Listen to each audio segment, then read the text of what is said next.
Morning. Peace, Israel. Peace to all the saints and all the followers of the Most High God. Um, Wanted to share the Torah portion and some of the things from last week. I wasn't able to get this up to everybody, so I wanted to make sure and get this in before we get into this week. It was the last week was the Vaychei, and he lived. And we're looking at the end of Genesis. So Genesis is the Bereshit, the beginning. So we're in a way looking at the end of the beginning. We're looking at the end of the beginning, going into something else.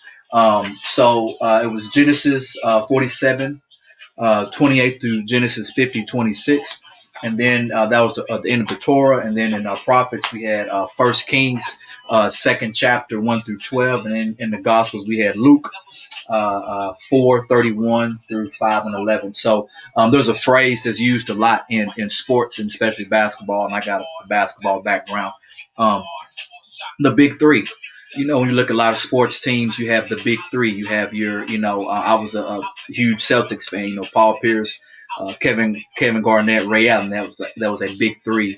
You go back in the Bulls era, you had Jordan, Pippen, Rodman. So if we kind of translate that to more biblical, historical even, we have a big three when it comes to our faith. When we talk about the Hebrew faith, the Hebrews, the Avarim, ones who have crossed over, right? So being a Hebrew is obviously, it is a bloodline, it's a physical line, a physical seed, but we also have the aspect of crossing over, coming from a region, from one region to another region, crossing hills, mountains, figuratively, spiritually speaking, crossing many waters, going through the muddy waters, wading through swampy waters. So to be a Hebrew is to come over, or to come from one region to another region, and it's far. Okay. So we're looking at the big three, Abraham, Isaac, Jacob. We're looking at the end of the big three era, right? The patriarchs that they are called. So we're looking at Jacob being that third and final pillar of the big three, and it coming to an end. And we're looking, so we have to look at age, like a age, season, eras, but something coming to a close.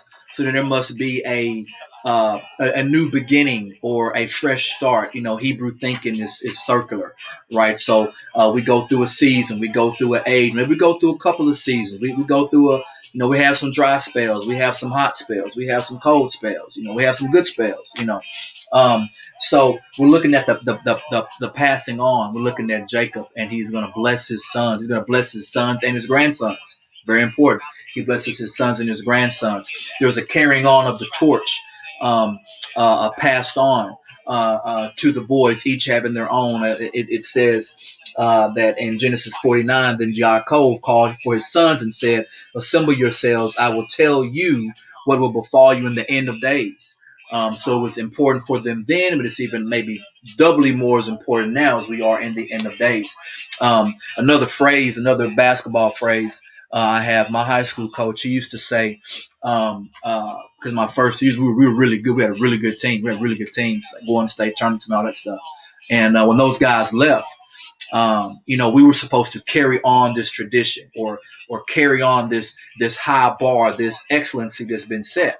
And he would say, some of you guys are coattail riders. You're coattail riders. You've been riding on someone else's coat. You've been catching a ride. And we kind of see that now the big three, the last of the big three is gone. And now, certain people step up, right? But a lot of times you don't step up because you expect so-and-so to do it. So-and-so, so-and-so will pray. So-and-so will preach this, so-and-so will teach that, and it's not how it's supposed to be. It's supposed to be a family unit, right? The family of the Most High God is a family structure, one body, many members. Everything has something important to do. You look at a fingernail, okay? You rip your fingernail off, it's going to be hard to do stuff with that thumb. That fingernail and thumb is now fingernails off, thumb is not as usable, it's hard to grip, it's hard to grab. Now my hand is affected, is affected now, So so we look at being a coattail rider, okay, which was something that we don't want to be. So I want to look at something here in Genesis 48 and 16.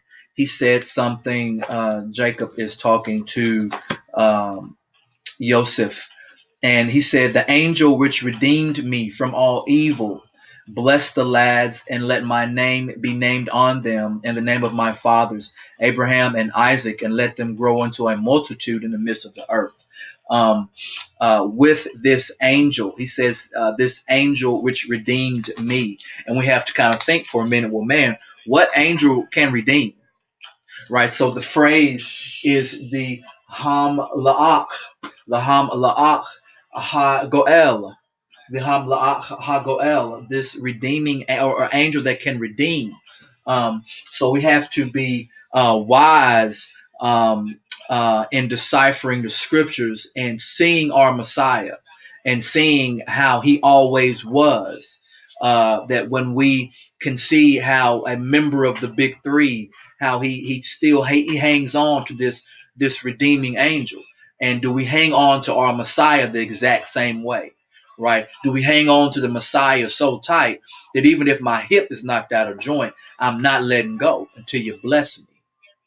And that's the mentality that we have to have as we are turning back. We are shuvat. We are turning back. We're going back to something that was already established, and it's not nothing new. It's just something true. So the Hamlaach, Ha-Goel, this redeeming angel, was something that kind of stuck out to me in this Torah portion. I'm not going to go over all of the sons and the blessings and all the nations today. A lot of people do that. A lot of people get off into all that, and there's nothing wrong with that. I will say that you can't get too caught up into who you are physically. I understand that I am of Judah, of the Yahudim, of that southern kingdom. I also understand that through the transatlantic trade, a lot of things happened. There were a lot of Israelites, a lot of the tribes, not just Judah or the southern kingdom, but a lot of the other 10 tribes were there. So with that understanding, I must be like Apostle Shaul, that, hey, I'm a Benjaminite. I was circumcised on the 8th day. I'm a Pharisee of Pharisees. All these things I hold on to, but for the Mashiach, I let all that stuff go. Romans 7. For those who understand Torah, I must remarry again. So I must be divorced from my first husband or from this first covenant. So from this written law, right, on stone, there must be a divorce. But I must remarry. And in this remarriage of whom I'm remarrying, I'm remarrying the living Torah, or the living word has now been made flesh and has brought me back into a covenant. So I've got to remarry him. And that opens the door up. It opens the door up for all of Israel physically to return, and then also for anybody who wants to join themselves to it. So there's a lot of false teaching about who can and who can't. If the law is written on your heart, you're in. If you do the things of the law, not even knowing it, you're in. Okay. So with Simeon and Levi, they are dispersed throughout all of the tribes.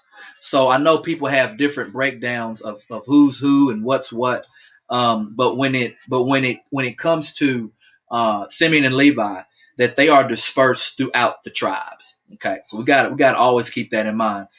They are dispersed throughout the tribes, Simeon and Levi. Okay.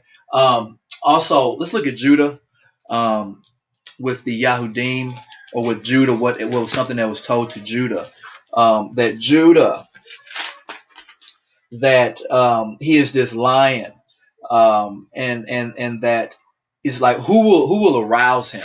Okay, who will arouse this lion?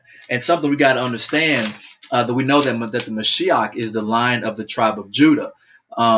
But we hear this again with Balaam. Balaam in Numbers 24, he says the exact same thing. He talks about who will arouse this lion.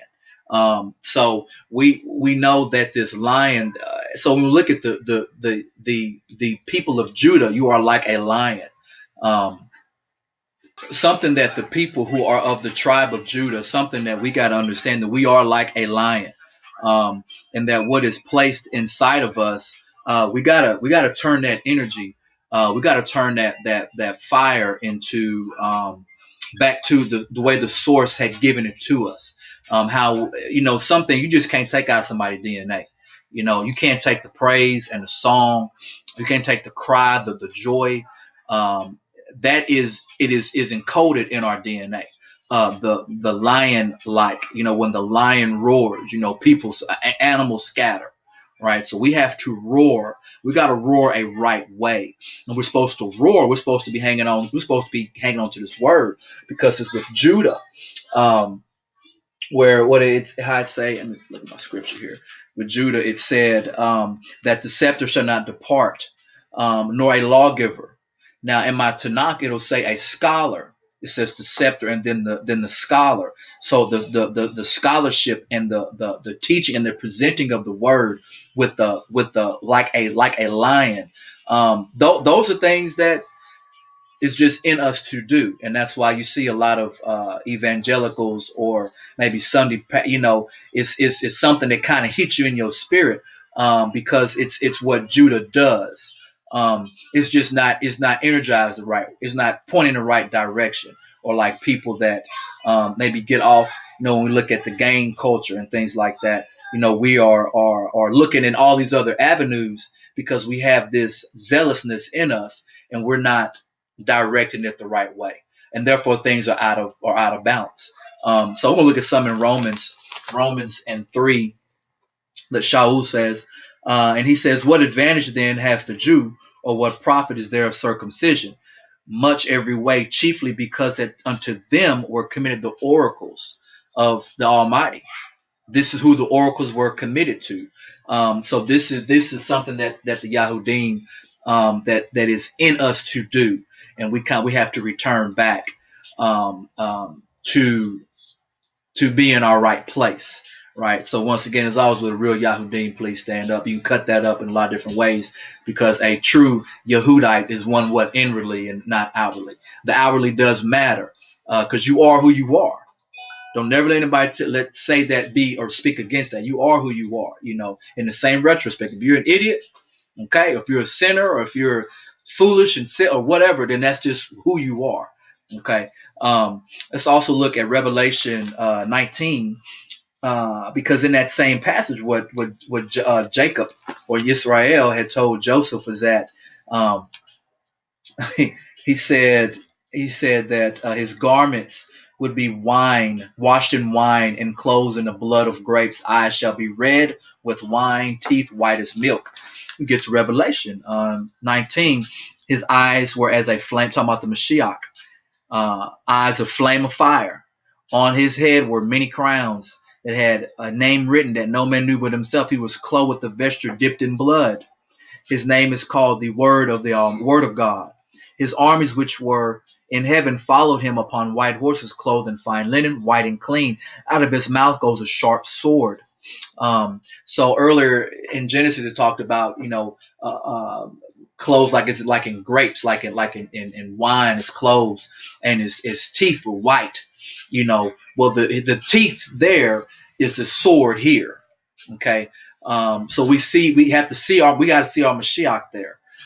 So for Sunday believers, or those who say the law is done away with, where you just got rid of a prophecy or a description of who you're looking for, who you're seeking, but you can't be seeking for him. Then it's too late, because he's coming back to fight. See. So I want to look at First Kings, in the writings that was part of the portion for this week. In First Kings 2, my wife had brought this up, and I really enjoyed it too. She brought up with something that because David's dying, just like Jacob, and so you have an era, you have a strong man, have an age or an era or a season coming to an end, and then you have a passing on to someone else. So when we look at David leaving or dying, and he is talking to his son, he in the Tanakh, because I don't think it says, Yeah, it says here, and even in King James, I go that way of all the earth, be strong, therefore, and show thyself a man. I like in the Tanakh it says, become a man, be a man. And we're living in an era now where uh, boys and adolescents and teenagers, are not turning into men. They're of a certain age and they're still childlike, still boy-like. So I thought that was something where David was telling Solomon to be a man, and we have a passing on to him. We see the colt and the foal also, because David's other boy jumped on his horse and wanted to proclaim himself king, but David said, "Put him on my ass, or put him on my mule," which is the same thing what Messiah did. The foal or the colt or the foal was tied up to the tree as he's getting ready to go into Jerusalem for the feast. In our Gospels, we had Luke and 4. I love how these end up tying together, and then the proper time. So we'll look at later on this week, because a new Pharaoh rose in Egypt that did not know Joseph, right? And I think this week we have an inauguration, right? We have a age or an end or a time or a season coming to an end, and something else coming to a beginning. But in all these, Yah is involved. That's what I think. I think the people, we have to stay out of the media and things like that, um, uh, because we can't think how the world thinks. We have to think spiritually, because our God is a spirit, and He wants them to serve and worship and be with Him in spirit and in truth. So it was in Luke 4:31 through 5:11, and something I thought was interesting is that they asked a question, and they said, "Is this not Joseph's boy? Is this not Joseph's boy?" And I'm looking for that right quick. They said, "Is this not?" They asked, "Is this not Joseph's son?" And we have here Messiah in this time of Luke. He has he's gotten dunked, he's gotten baptized, he's went out and he's fasted for his 40 days. He conquered the wilderness, which is a whole nother topic. He conquered the wilderness, and then after that, he goes into another season or another time, because now he goes into the temple. He quotes Isaiah about the spirit of Elohim or Elohim being on upon me, and it was in Luke 24 and 22, which is a little bit after before 31. They said, "Is this not Joseph's son? Is this not Joseph's son?" Remember, Yosef, which means to add. So what was something that was told to Joseph? What was told to Joseph? That he would be a fruitful bow, very bringing a lot of fruit. So when we look at Joseph, who is the earthly father of Messiah, who is not his physical father, okay, but he raised him. All right. And when we look at that, we look at Joseph adding to, because he did not have his wife stoned. He did not put her away. He did exactly what he was told to do. He followed the word from on high, which is what Joseph did with his father. His father gave him wise words. And something we find that there is a stronghold of guilt. When we go back to that Torah portion, they had said, "Hey, well, once they buried their father, Joseph is going to get us." And then he had to reassure them, "No, I'm not going to harm you. Like, I'm going to take care of you." And so we look at that stronghold of guilt. We have to keep into consideration. So I have to keep in consideration how the brothers felt that Joseph was going to get them. We have to look at how the family lineage or the brothers of Mashiach, the other tribes of Israel, like when he went to Gad, he started his work, and there were a lot of places where they did not want him there. So we still have that same stronghold of guilt that he was coming to break. He was coming to shine light. Remember, in the Galilee and Naphtali, and those certain areas is where the Assyrians first came and took away. So he came and he immediately started his work there. So that stronghold of guilt still obviously ever present, right? So that stronghold of guilt, and we have Joseph and Judah working together still, even in Christ's time. And it's just a reflection back what was told in the Torah. So just a little bit of he lived, and I hope you guys enjoyed it and blessed.